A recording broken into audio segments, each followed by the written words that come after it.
Well, I think it was exactly a year ago, pretty much, that my buddy Tom Wynn and I were on Leech Lake, and I got some of his, you know, forward-facing sonar tips from him, wasn't it? Yeah, I didn't give you too much. But... Well, hopefully you talk a little bit more in this one. But honestly, you know, we're in Minnesota, around the Detroit Lakes area on Big Cormorant Lake, and we have the special weapon now. We have the talent on the AIM team. We got Nate. We brought Nate Wolske along with us too. The Badger himself. These guys have had a pretty darn good track record in this state and tournaments. Heck, I mean, we all know they're good anglers. We just had a huge cold snap, our first one of the fall. So we'll see if the fish are moody at all. Maybe it's live bait, maybe it's artificials, I don't know, but I'm pretty sure we're gonna be targeting individual fish, aren't we, boys? Yes, sir. That's what you guys do. Yep. So either way, we're gonna show you the next bite. Just looking for the next bite. Just looking for the next bite.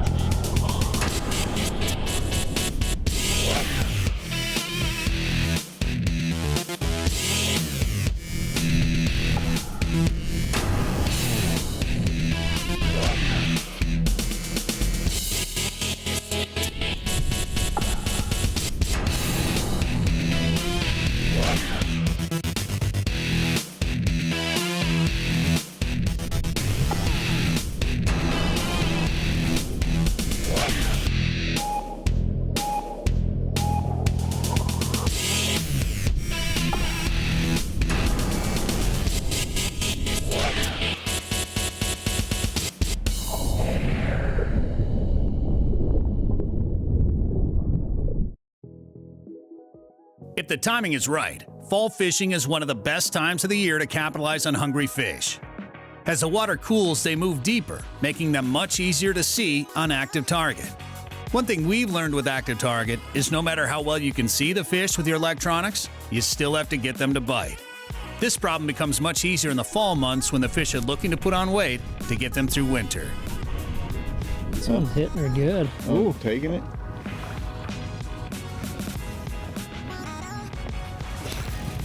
Oh boy. Oh yeah, it looks better. I'll get you the net, Nate. Got one. Nice. I mean, this thing better be a 6-pounder the way you're letting it work, Nate. I mean, I'm not gonna lie about all that. Bill Dance. Making it look good for the camera here. You gonna let it get right in the prop too? Here. Looking like it.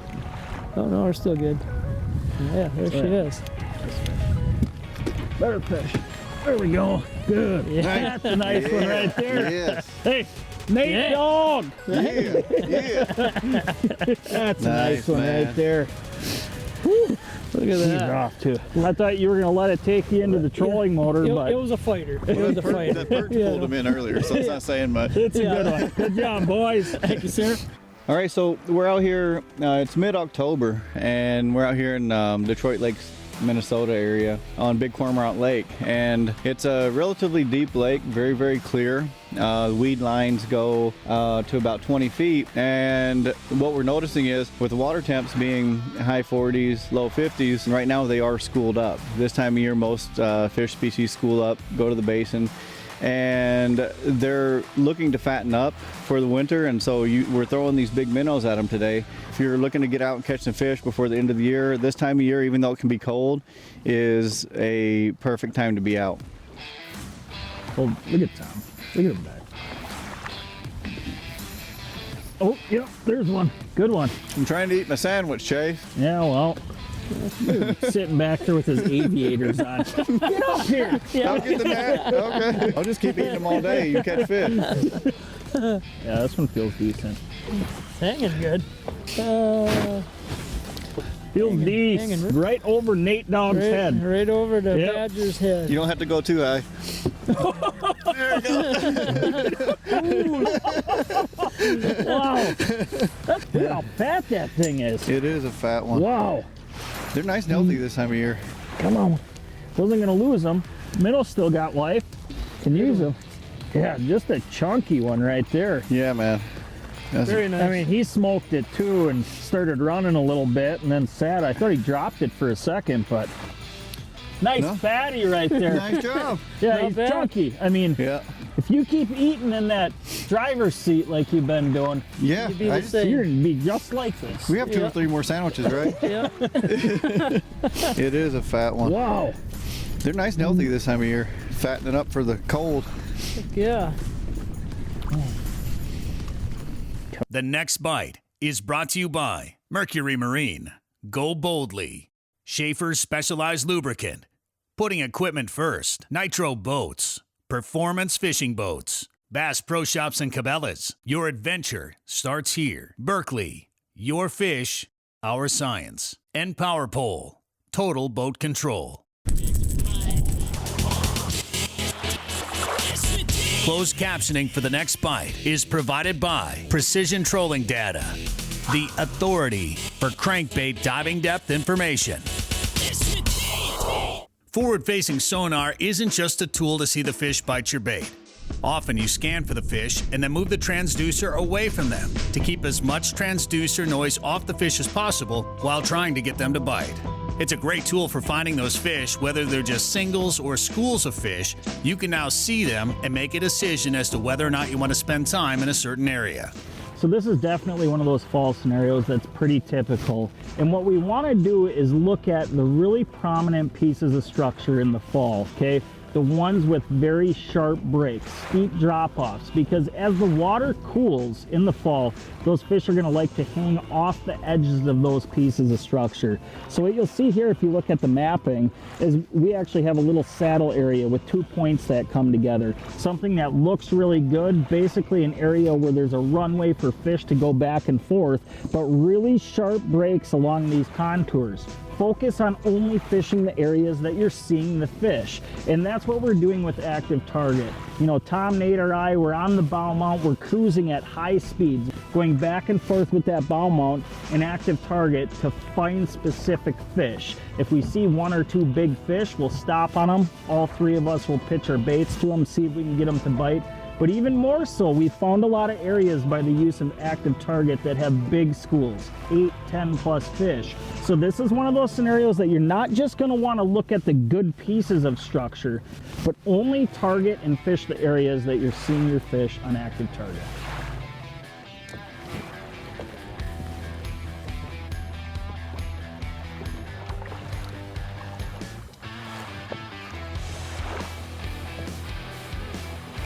There we It go. is. You got him? Is he decent? He feels fair. I probably Ooh, need get that. stuff Yeah. ready.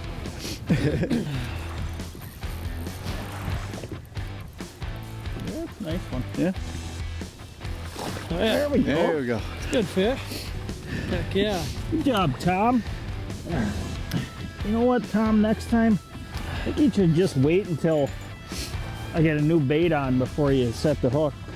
No, My rod's in the back of the boat right now, and I don't appreciate that. that's perfect timing for me. Nice fish, though. I mean, you know, a lot of lakes, big lakes, average size fish like this, they're nice fish. Yeah. So this one's cool. It's a smaller lake, obviously. Mhm. For this area, it's one of the bigger ones, but Yeah. in general, where we fish a lot, it's tiny. No, and for this being, you know, this is close proximity to the, you know, Fargo Moorhead area, Yep. and it's a high pressured lake, but it's cool to see the nice quality walleyes you can find in areas close to home. I'm having fun. Yeah. It's good.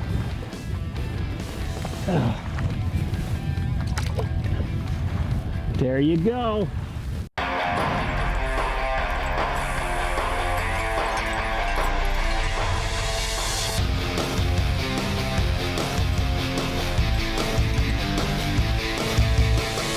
Total Control, presented by Power Pole. 20 years of trust evolved from Total Boat Control. When it comes to boats, you have a lot of options, and to me and my Ranger here, I want to go through a couple. One of the most important ones that I never thought I really needed until I had it were these steps. You know, Ranger has an option to have these front steps put on your trailer, and to me it's just a very important tool to have. You know, I always thought I wasn't old enough to have steps yet, but at the end of the day, I use them more than ever do. It doesn't matter if it's parked in the garage for getting in and out, but especially at boat ramps when it comes to unhooking the boat or rehooking the boat back up at the end of the day, being able to simply climb down very easily, you know, just is so much simpler and easier than trying to have to find your footing when you're trying to crank your boat back up. The next one would be also on your trailer, it'd be the parking brake. You know, especially traveling around, going to different hotels, or even putting it in the garage, pushing it back to where I want, is just simply having the option to go over and just push the parking brake down and not have to worry about where's the block, or do I have something to chalk the wheels for the time being. But at the end of the day, honestly, these steps are one of my favorite, just because I use them way more than I thought. And when it comes to unhooking or getting in and out of your boat, it's the #1 option that I always go with, is right out the front. One of the most interesting learning curves while using forward-facing sonar is casting distance. The direction of your cast is the easy part. Landing your bait right in front of a walleye isn't as easy to judge. We just casted right on top of that one. Yeah, it was a pretty decent one. That did look like a pretty good one. Yeah, got bit. You did? Yeah. He's on there. All right. There we go. Oh yeah, that looks like a pretty good one. Rod is buried. Felt good. Where's that line at? Oh. It is not a smallmouth like you said. It is a nice walleye. Oh yeah. Yep. There it is. There we go. Yep. Yeah, a little better one. There you go. Oh, very nice. Very nice fish.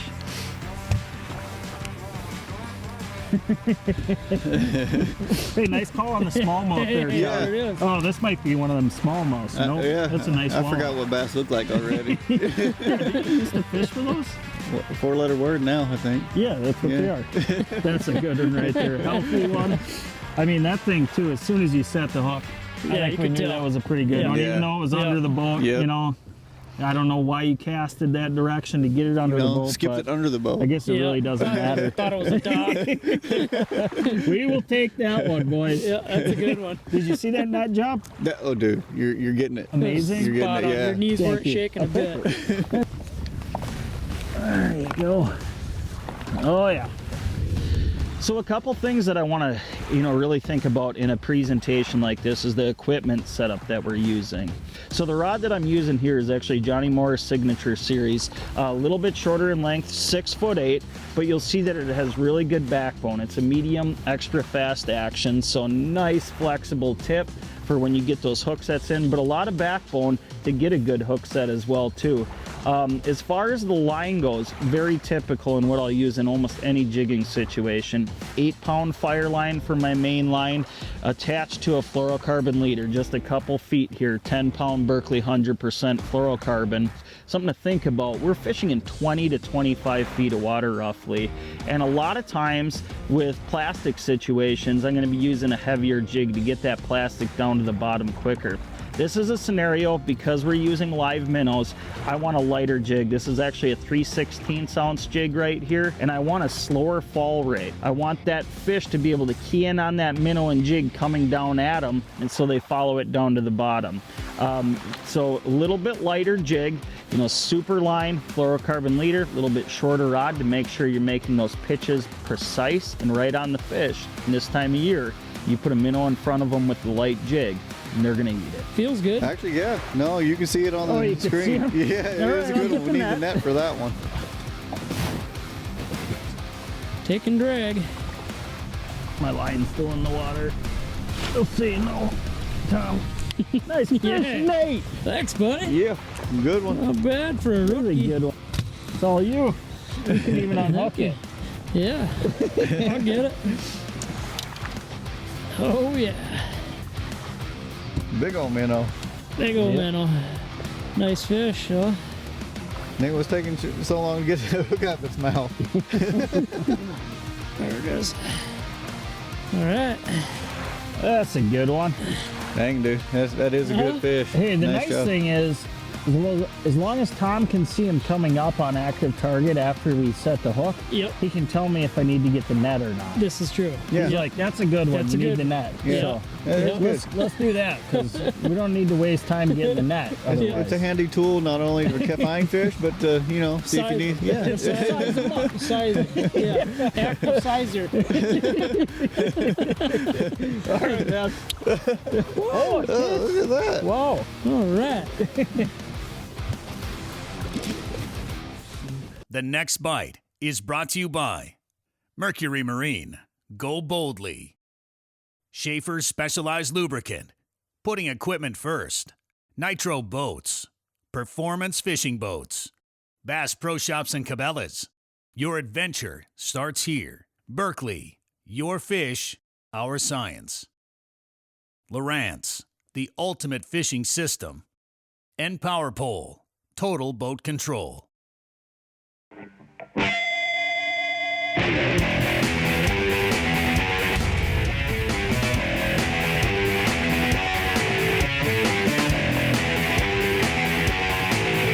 Hot topics, leading information and tackling techniques to make you a better angler. Presented by Mercury.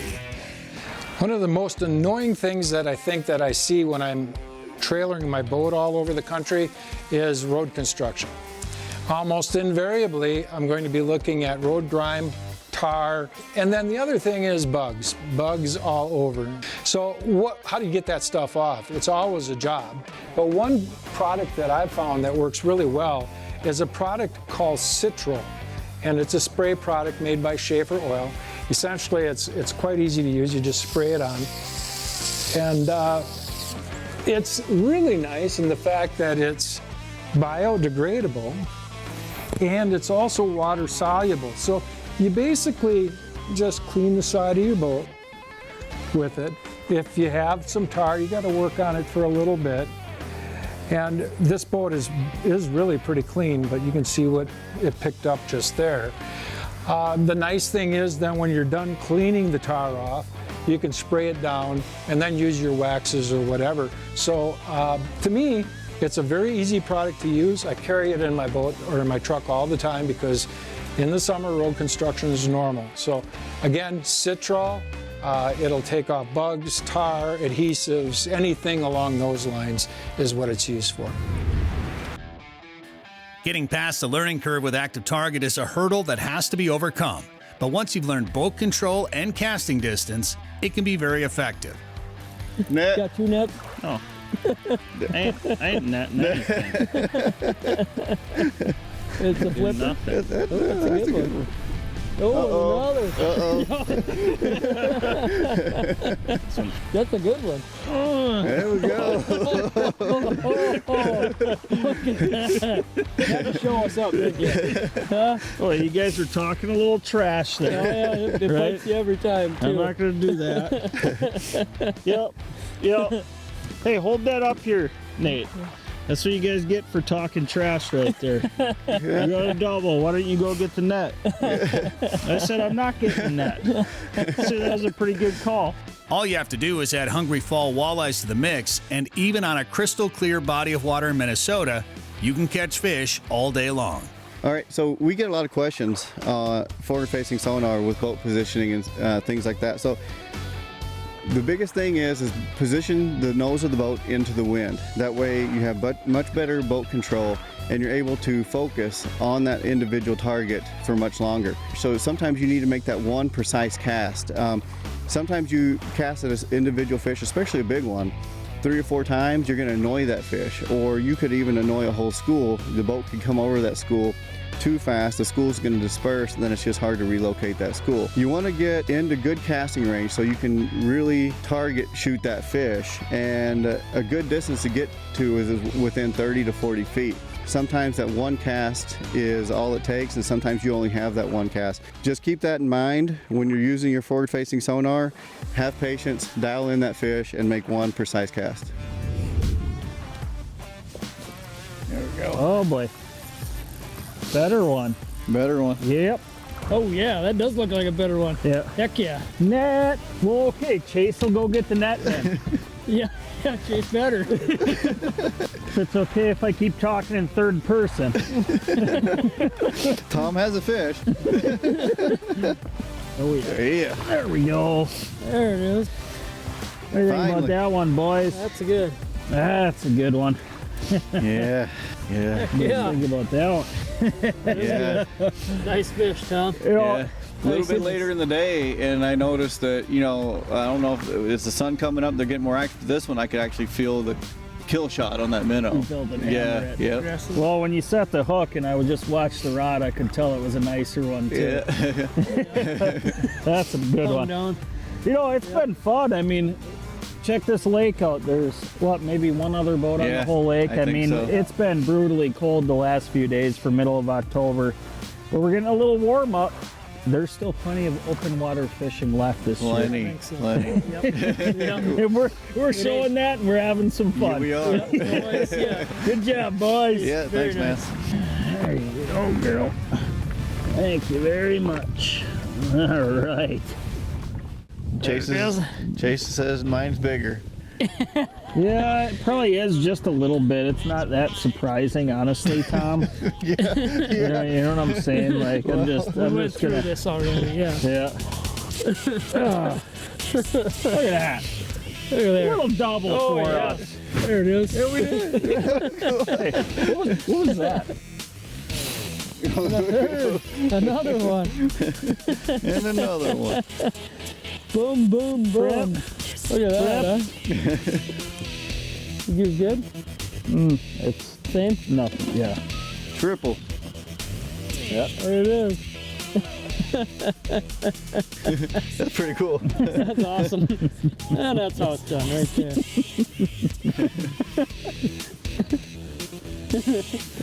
Both yours are pretty little. I hold mine further out. Yeah.